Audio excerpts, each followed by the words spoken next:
All right, what's up, everybody? Welcome to another episode of Life Talk. I am here with a disruptive entrepreneur, co-owner of Progressive Property, and 17-time best-selling author, a husband to a beautiful queen, millionaire at 30, and a good friend and inspiration for me, Rob Moore. So good to have you, man. Yeah, Welcome. Jesse, thanks a lot. This is great. We've become really good friends through Clubhouse, and it's nice to actually see you. It's a pleasure to talk to all of your fans across the world. I'm privileged.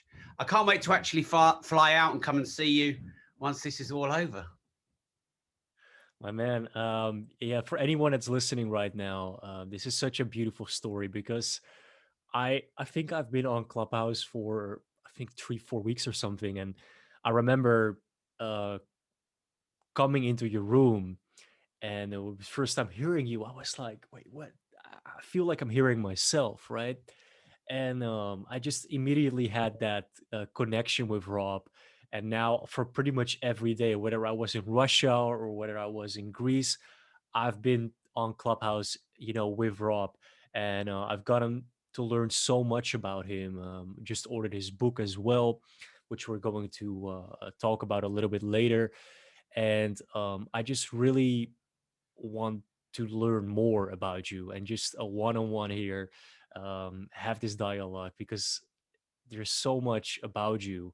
And I sometimes, and I think we've said this before in Clubhouse too, I feel, being 28, I'm this like I have this young new money kind of mindset, and you are in a lot of ways very conservative thinking, and still now stepping into Bitcoin, which is fascinating as well.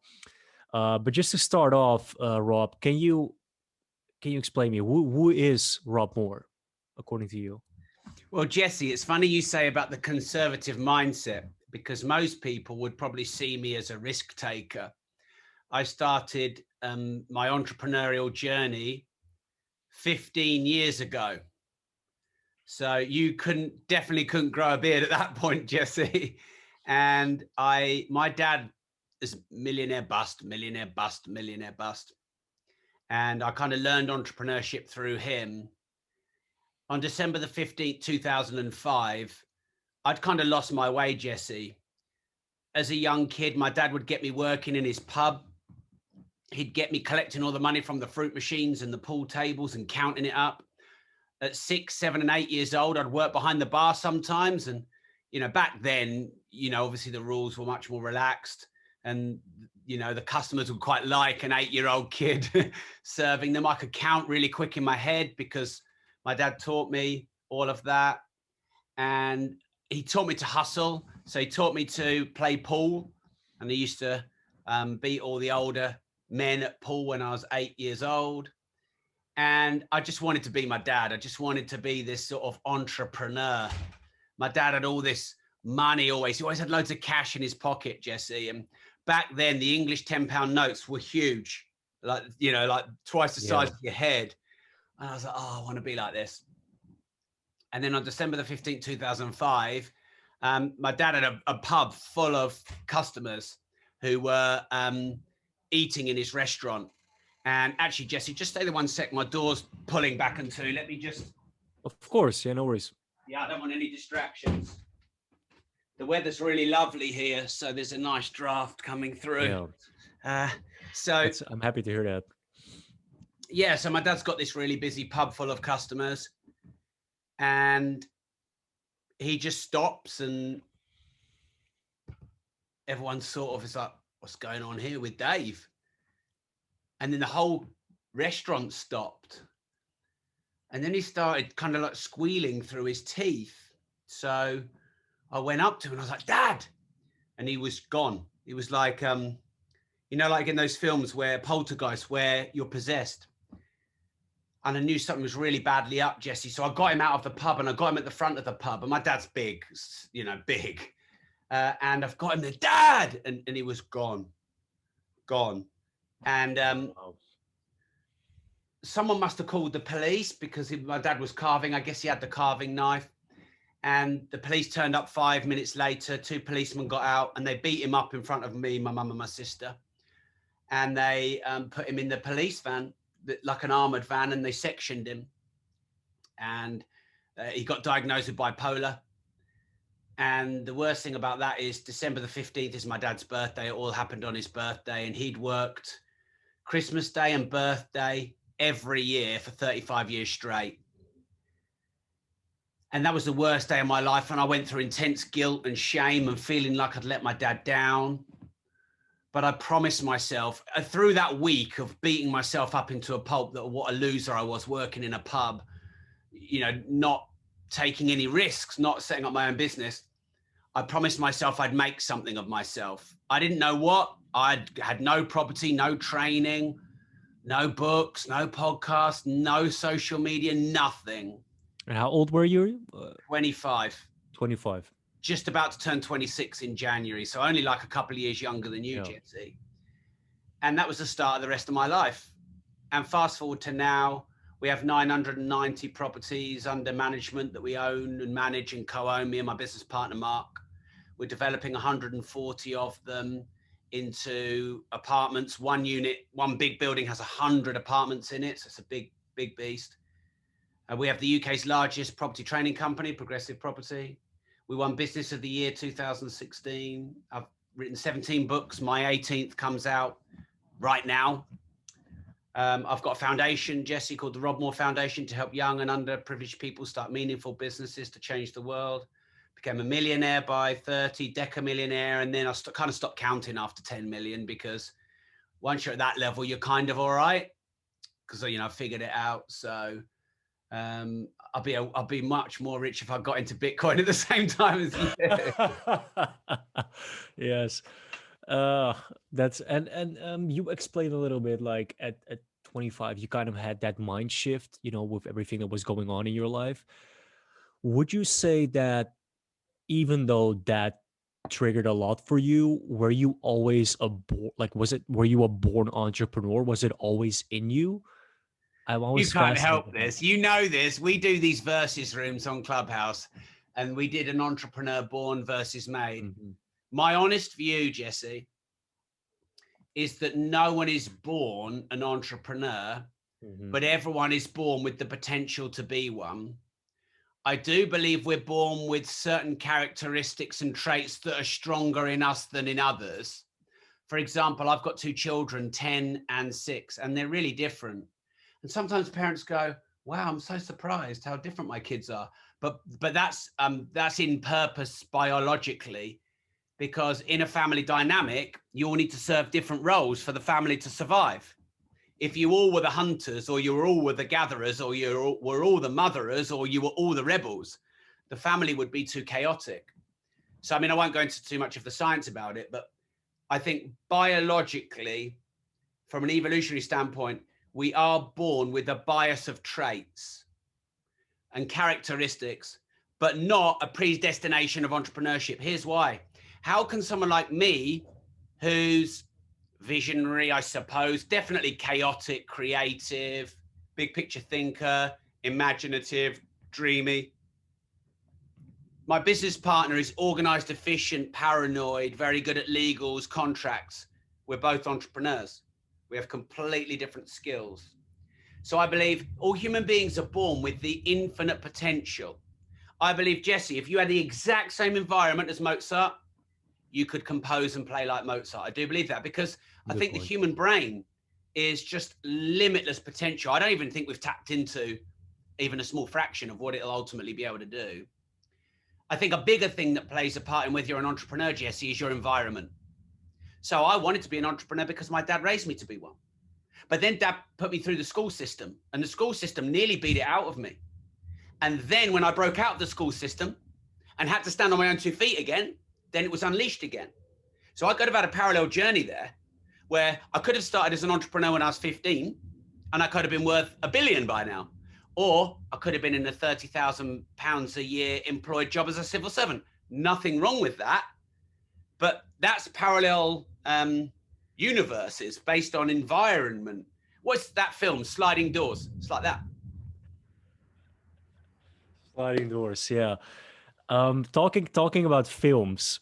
In this weekend, a couple of me and my mates were watching back Scarface, and it brought back so many memories. It's been so long, and there is a scene when they're at dinner, and they and he says, Tony Montana is like, "Is this it?" You know, it's like he finally made it, and like women and drugs and good food, and is that what it is like? And I want to bridge a little bit there to, because you and I both reached to a certain extent a level of success, which to me, by the way, basically comes down to freedom, doing what you want and when you want. So that to me is success, and me reaching that financial freedom like 2 years ago, I was kind of like, all right, now I'm just gonna sit back and just retire. Like, I don't need that much. So, but then it's like, wait, I can't stop. I just need to keep going. I need to keep taking risks. And then you get to different questions, and I want to ask you too, what is the meaning of life to you, Rob? This is, after all, life talk, and I just want to know your perspective on what is the meaning to you. I'm so glad you didn't start with that question, because that's a deep one. You warmed me up first for I that. had to warm you up a little bit here. Yeah. Yeah. Yeah. I think it's a great question. I've got a couple of theories, Jesse. One theory is the meaning of life is to work out the meaning of life. Because imagine if we were already born with understanding the meaning of life, there would be no journey in life. So part of the meaning of life is to work out what your meaning of life is. And I believe that is through understanding your values, creating a personal vision, and contributing and using your own unique genius and skills to make a vast impact on this society. And it can be local, national, global, or intergalactic. We're all needed. So that would be one of my definitions of the meaning of life. The other definition I would have of the meaning of life is evolution. The human species, ultimately, we are primarily driven to survive, and in a threatening and changing environment. We never used to be. Most people don't know this, but we weren't always top of the food chain. We used to be in the middle of the food chain. And we evolved through being able to use our hands and the size of our brain getting bigger. So we evolved to be able to think our way to the top of the food chain, ultimately into consciousness. And, it's the most adaptable to change who survive. And humanity probably is, out of all the species, the most adaptable to change. So that has to be somewhere in the meaning of life. But in terms of an individual and, us trying to find our own meaning, I think it's expressing your own individuality, Jesse, honoring your own traits and genius, and not subordinating to other people's ideologies of us, to find our own path of how we can contribute and be creative and create and serve and solve. I would say those three areas, for me, the meaning of life is somewhere there or somewhere through there. Now, back to your watching Scarface. I've got a theory on this success journey, Jesse. The reason that virtually everyone says that they thought success was A, B, and C, and when they get there, they realize it's not, is because they had a naive fantasy of what success would be. If I said to you, Jesse, everything you want in your life, when you get there, it'll be hard and messy and horrible, and then you got there and it was better than you thought, you'd be pleasantly surprised. But what people do is think, in the example of your film, the Scarface, the fantasy is that really nice food and women and drugs and freedom, the fantasy is that that is all upside. But with every up must come down. So, any drugs, you have a come down. So one of my mentors taught me, in the pursuit of a goal, don't be naive that when you get there, it'll be a one-sided fantasy. So when you set a goal, also understand the downsides of that goal. I'll give you another example. Most single people are looking for the perfect one. There is no perfect one. There is the different one. And if you've had a few relationships and you've got age and wisdom, you look back and you realize, actually, that person I was with who I hated at the end, I see what was good about them. And then also when you infatuate over someone and then you're with them for 3 to 6 months and you learn that they're a human being, or they have hairy toes or something that, because you imagine them as, you put them up there. When you overly pedestalize or overly subordinate, you either see all upside or all downside. So actually, sometimes people say, oh, it's not about the journey. Sorry, it's not about the destination, it's about the journey. It's actually about both. Enjoy the journey, yes, but be balanced about the destination. So this is where I need to challenge you, Jesse, or anyone who's looking for a one-sided fantasy of freedom. There is no one-sided fantasy of freedom. Let's say you're free to travel where you want, when you want. You still have to get on a plane and get jet lag. You have 4 or 5 hour delays. You travel to a new country. You don't know where you are, what you're doing. You get robbed. You get in a taxi and they charge you 3 times as much because you're a new tourist. You don't ever feel like anywhere is at home. You can't create a family. You think that autonomy and doing what you want when you want is great, but then there's no accountability because no one is holding you to a standard. I'm not saying don't strive for freedom. I'm just saying don't see it as a one-sided fantasy. When people are single, they want to be in a relationship. When they're in a relationship, they want to be single. True, man. I True. own lots of cars, Jesse. I own Lamborghinis and Ferraris and race cars and blah, blah, blah. And my Lamborghini is £300,000 car and it depreciates like crazy. So it cost me 50 grand a year at least. The insurance is 7 grand. When you take it in just for Wait, someone's how much is insurance? seven, 7. nearly £10,000 at one point when I had a few points.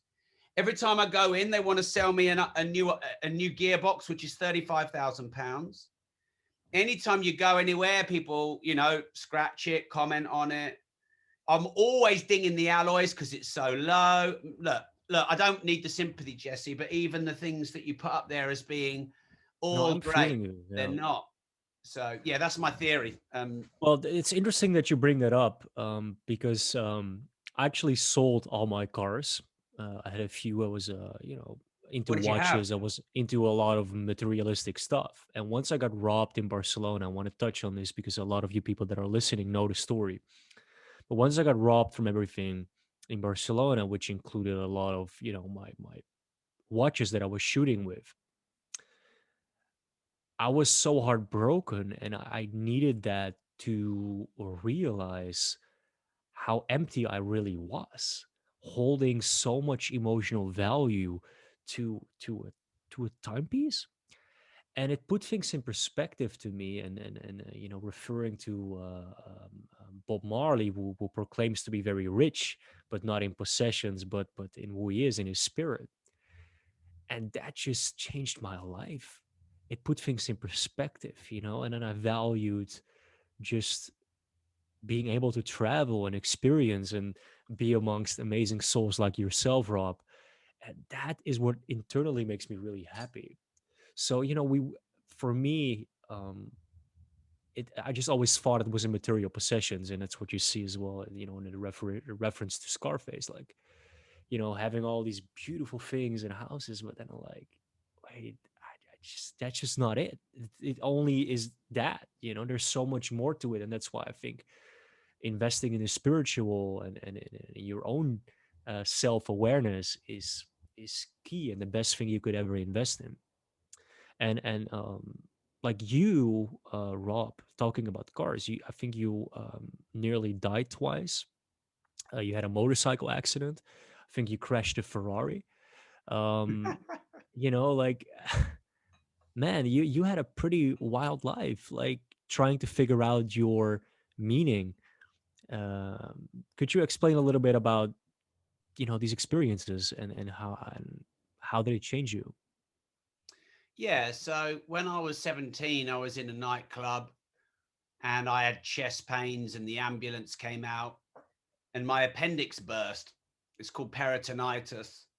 And halfway through the time that I was in hospital, apparently afterwards, they didn't think I was going to pull through. And my dad told me afterwards. So that was one close scrape. Similar age, probably. Actually, these both happened when I was 17. So that was a bad year for me. I had a motorbike crash, broke my arms and legs. And yeah, pretty lucky there to get away with just breaking arms and legs, Jesse. So no motorbike since. My son got a hole in one age 3. And unofficially, because I didn't record it on video, he was the youngest person ever to get a hole in one. So I was buzzing, driving my Ferrari, probably a bit in a carefree manner.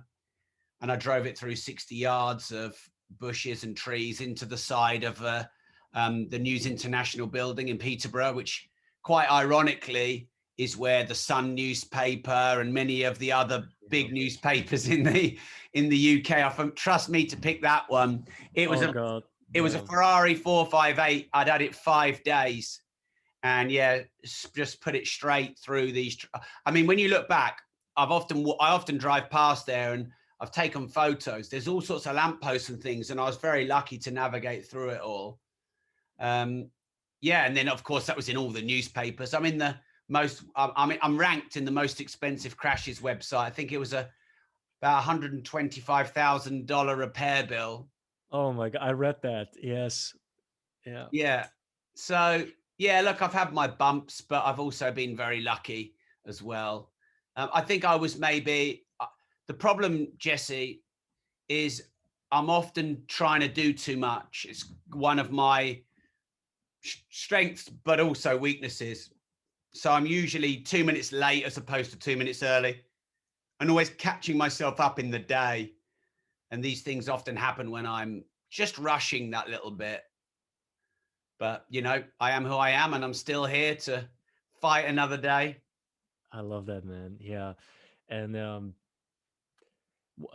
how was, because I'm always fascinated about this, and I don't know how far you want to go on that story, but how was that nearly death experience? How could you describe it? I think it's something we cannot by any means visualize, but yeah, could you try to describe it? Because I'm, for some reason, I'm always fascinated about that. And French philosophers like describe an orgasm as closest that we come into like death. And so how was that for you, like that experience? Well, I was out for a long time with the motorbike accident and the peritonitis. So I couldn't really explain it.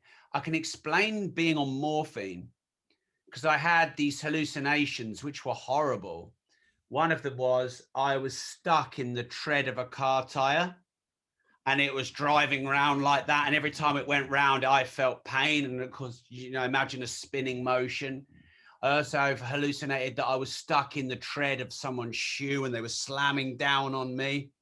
So yeah, morphine definitely gave me some quite nasty hallucinations. The Ferrari one, when I went through the bushes, there was a bang with the airbags, just bang. And my first thing was, shit, my son. But he wasn't in the passenger seat. And obviously that was very fortunate because had he been, who knows what could have happened. I wouldn't say I had my life flashed before my eyes. I just got out of the car and it was just in bits everywhere. Like all the panels had fallen off. It looked like if you have a Lego of a car, but you haven't got the outside of it, that's what it looked like. And I was just like, wow. I would say a sense of gratitude probably is the overwhelming Gratitude. emotion. Yeah. I mean, yeah. How can you not come out of these situations and not be grateful? You survive. Man's Search for Meaning by Viktor Frankl. I read that book and I watched the film A Beautiful Life. I think it's Roberto Benigni. The stories of the Holocaust and concentration camps and people being sterilized and gassed and living in inhumane conditions, and most people not surviving from that. Yet some people can imagine it like a game and trying to protect children by imagining that being in the concentration camp is a game. Or Viktor Frankl can say they can sterilize me, they can take away my dignity, but they can't control my thoughts. That really gives me context. And if you haven't had any near-death experiences or anything that's really shocked you into making something of your life, I think it's good to get that vicariously through other people's stories. So for me, I always like to try and put things into context. I got out the car. I got out the hospital twice. I'm meant to do something with this life, and I'm very grateful for the life I've been given, even when it's hard and even when I fail and even when I let people down. So gratitude, I would say, Jesse, is the overwhelming emotion I've come out with all of this. That's incredible. Wow. Are you scared to die? I'm quite excited in a way. Let me just check my charger here. Charging. I don't know how to explain this. Mm-hmm. I mean, look, I wouldn't want to get eaten alive. Definitely wouldn't be excited about that, or have a horrific death. But it's an experience I haven't had yet. And I've had dreams where I've died, and just at the point where I have, I've been quite excited. It's like a new experience. So no, I mean, I'm scared not to live, but I wouldn't say I'm scared of death itself. I'm scared of nothingness. Like if we died and then there was just nothing. I mean, I know I wouldn't know about it, but that seems pretty sad, to not feel anymore and to not exist anymore.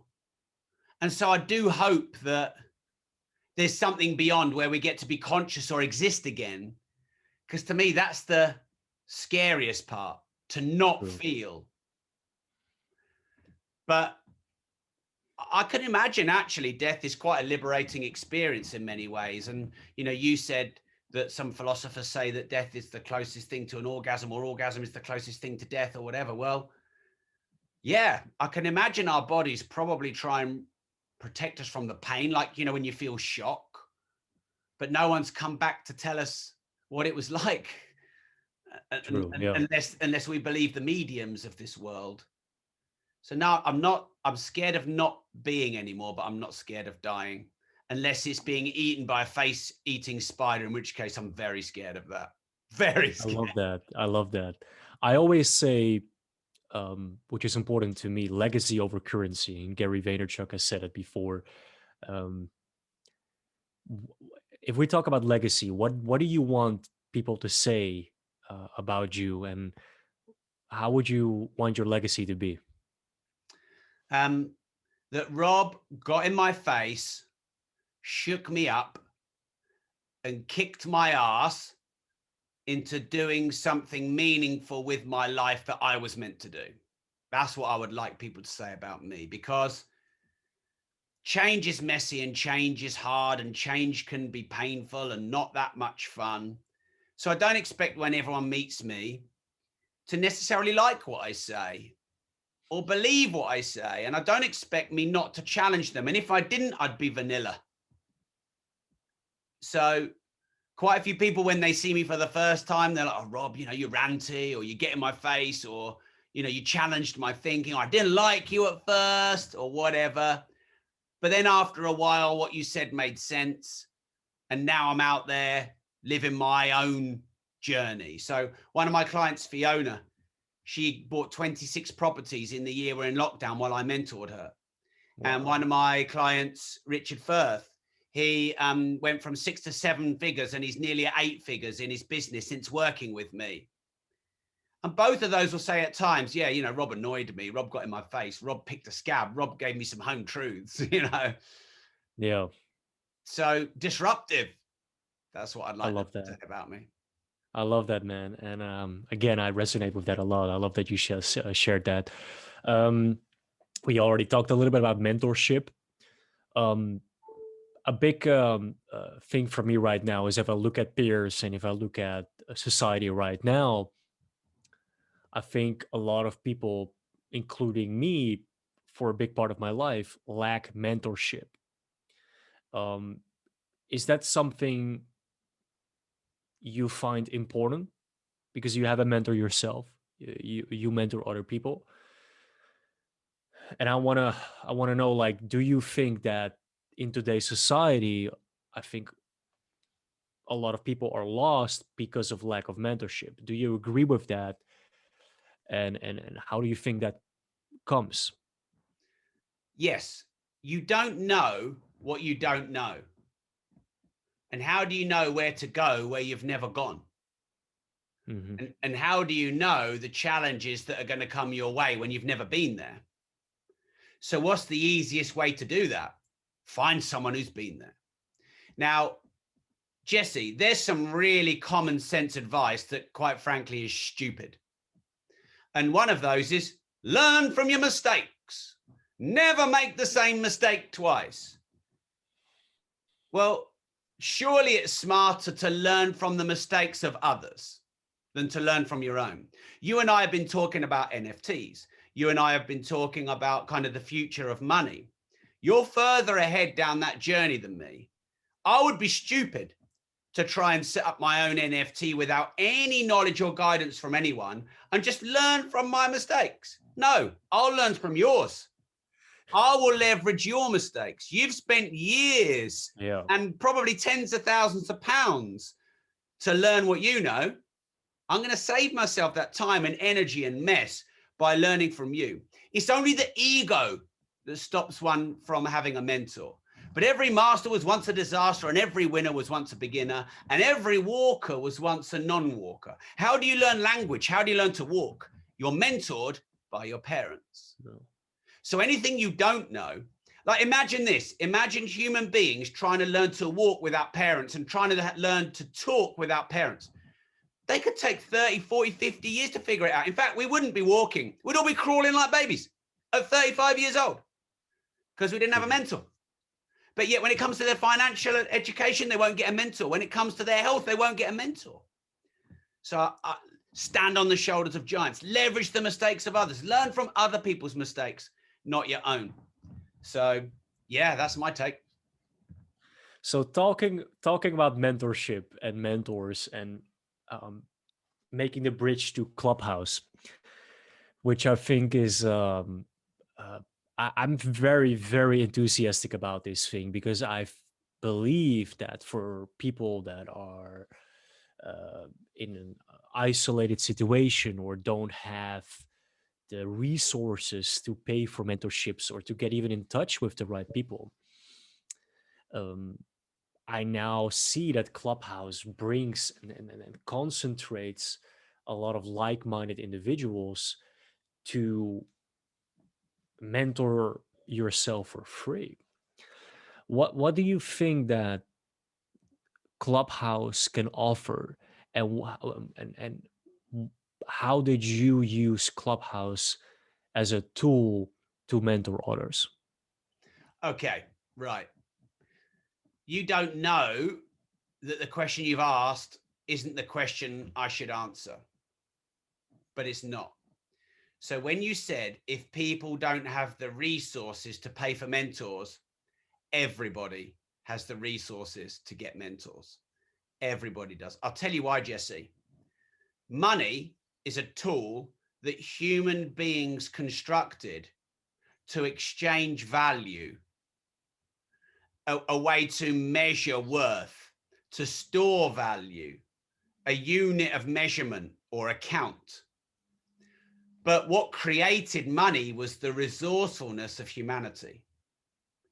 So actually, Jesse, the resources people need to get mentors is not money, is creativity, innovation, persistence, collaboration, service, value, fair exchange. It's those things.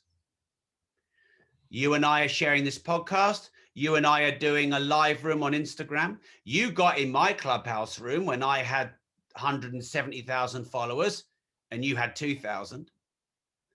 I'll be doing a room with you and Gil when I've got 60,000 followers on Instagram and you guys have got millions.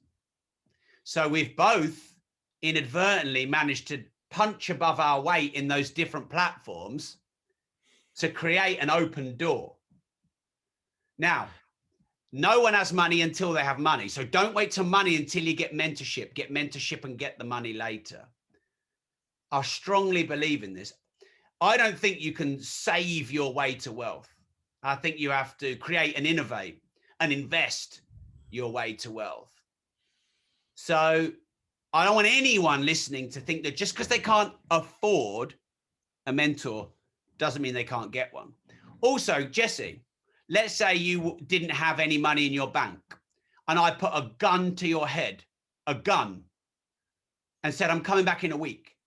And if you haven't found a mentor that costs £15,000 and invested in them, I'm shooting you in the face. Say hello to my little friend.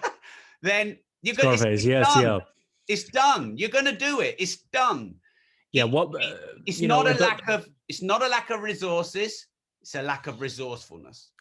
the only thing here, I fully agree with you, by the way. The only thing that I'm struggling with is that when I, um, like Clubhouse, I think is a great free tool to get even, mentorship for free. It's Like not the, free. It's not free if you're on it for well, 3 in hours. time, of course, in exchange of time. But when let me be very clear. When I talk about free, I'm just talking about money right here, okay? Because that's for a lot of listeners, that's sometimes like an obstacle. And I agree, it's not. It shouldn't be.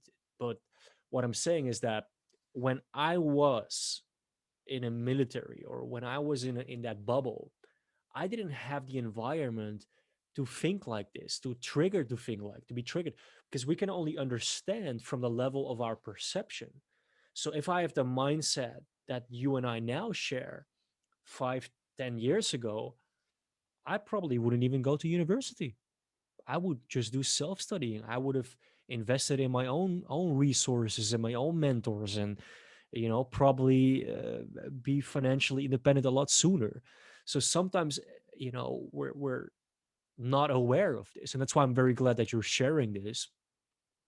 But really, our environment determines so much if we even see that opportunity for mentorship. And that's what I coming back to what I said earlier, I think is the problem right now of society. There's so much information. There's so many single moms raising kids, and they're looking, and there's these kids, these young kids that are looking for guidance. A lot of people lack clarity and direction, and I that's what I think is a beautiful thing on Clubhouse, is that there is a selective group of people that can really mentor and help people if you just show up, and listen. And mind you, there's on Clubhouse, I've never seen so many billionaires and people that proclaim to be so successful. But, and this is what Les Brown said, if you listen closely, and when somebody opens their mouth, they tell the world who they are. And if it doesn't resonate, and and again, people can be good actors, but you have to be very mindful of who's real and who's not. And that is the only thing where I'm like with Clubhouse. It's a lot of people that try to put on this image, but then they're really not. And I think that's where a lot of kids get misguided.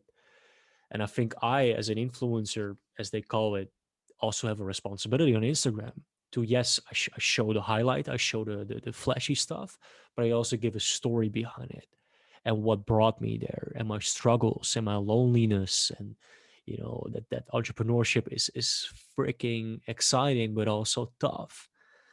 And it's just so important, even you, right, to explain it through audio, because people look up to that. People uh, with these visuals, but whatever it is, they can maybe misguided. And that's what I have a problem with TV as well. We see these fillers, we see these aesthetic images that we need to match to matter. but we don't. We matter for our own unique nature and who we are and how you, and that's what I love about you, the disruptive entrepreneur, not conforming to the status quo. Um, and that I think is a beautiful thing. And now with Clubhouse and seeing you so long on there, it's a true inspiration. What and this is what I really want to ask, Rob. How has Clubhouse changed your life? Because I see you on there a lot. And sometimes we joke about it, getting in a divorce with the wife. But how do you do it, man? How do you do that? And how does your wife cope with it? Wow. So I feel like I want to clear my diary to just keep this conversation going all day. You've opened a lot of loops there. So I think Clubhouse is a good place to start your journey, to learn tactical things to get ahead. So I know I didn't answer your question before. I answered one you didn't ask, but I want to loop back to that. Just like YouTube is, just like podcasting is, just like Instagram can be. I think if you can go to a deeper form of content rather than a highlight reel type and go deep on an individual, let's say you like to follow you or you like to follow me, watching you on Instagram, great. Listening to you on a deeper conversation like this, people are going to get more depth. So I think Clubhouse is a great window into getting some tactics that you can implement immediately, and then work out after a while, who do you want to follow and who do you want to learn from and who would you like to be your mentor, whether you pay for them or whether you just stalk their free stuff. So Clubhouse has changed my life because I'm getting more sponsorship and brand and partnership opportunities in the last 3 months as I have in the last 3 years. I've met more international friends in the last 3 months as I have in the last 30 years. Last time I looked, I was 95th highest followed person on Clubhouse. I've never really got anywhere near that on any other platform. I've obviously got in early-ish. I've invested a lot of time in it. My wife's independent. She quite likes having her freedom. So I'm quite lucky in that regard, in that she'll, as long as I don't forget who she is, and as long as I spend time with the kids, get a couple of hours a day in with her, or sometimes a bit less. That's how she likes time on her own. I love So that. I wouldn't advertise spending as much time on Clubhouse as John and I have. I think there would be many. If you've got a needy partner who needs a lot of you, don't do what John and I do. Do not. Health warning. I've got a partner who likes to spend 1 hour a day with me, and that's convenient. So that's just the way that is. I also want to address something you said, Jesse, because I have a different view to most people I hear. Nearly everyone you talk to says, oh, you go on Clubhouse or YouTube and Instagram and there's all these fake people. Or there's all these people saying this and that. And I'm not judging you here, Jesse, but 90% of people who I've heard say that, you could say the same about them. And I just think that we should talk less about that and more about the greatness in people. Because, Jesse, I'm flawed, right? I tell the truth, but I get excited sometimes and things slip out of my mouth. I'm like, fuck, did I just say that? I make mistakes sometimes. I choose, I promote sometimes some things. And, my book that I promoted, Reinvent Yourself, was what I thought to be a great book, but we just didn't really sell that many copies. And I got that one wrong. I've tried lots of things, Jesse, and some of them haven't worked. And I'm not perfect. And so if anyone see what people do is they'll follow all these influencers and they'll either go, they're full of shit, or I love them, they're amazing. Well, in reality, we're all of that. Everything you hate in others, Jesse, you own in yourself. Everything you love in others that you perceive you don't have in yourself, you also have in yourself. That's my belief. That's not me telling you that, because every human being has every trait. If there was a gun to your head, would you be greedy? Yes. If there was a gun to your head, would you lie? If you wanted to protect your children, might you make yourself look a bit better than you are? Has your Instagram style changed over time? Probably. Have you ever photoshopped yourself? Probably. You know, have I sometimes said something and gone, bloody hell, I think I exaggerated a bit there. I didn't mean to. Yeah, got a bit excited, because we're all imperfect. So if you follow people and you try and figure out what their strengths and weaknesses are, knowing they've got both, because it's been great to get to know you, Jesse, and I really love you and I think you're awesome. And I I know love you too, man. that we get on well. But mate, when you get to know me, there'll be things about me you don't like because I'm But flawed. that's with everything, though. Yes, this I is my think we point. are on the same page with that. It's just that what I'm saying is that young kids that go into these rooms, listening to people like you and me. And yes, of course, we say dumb shit. I've said dumb shit plenty of times, and I own it. But we have to understand our reach. People listening to this podcast right now can take our advice. So Let me jump in here. I hear you. yeah. Let me jump in here. I could say the best thing to do if you want to be an entrepreneur is go and hand your notice in right now. And someone could hand their notice in, commit, and in 3 years build a 7-figure business. Or they could hand their notice in and their career goes to shit. What's the right one? Everything we say has upsides and downsides. Everything. So I hear you, and we should be careful when we're helping people. But everything we say and do has upsides and downsides. If I say you should be an entrepreneur, people go, oh, are you dissing the public sector? Are you dissing being employed? Well, no, actually, I need my employees. So I think the truth is to find your own truth and express your own truth. Good one. Yeah.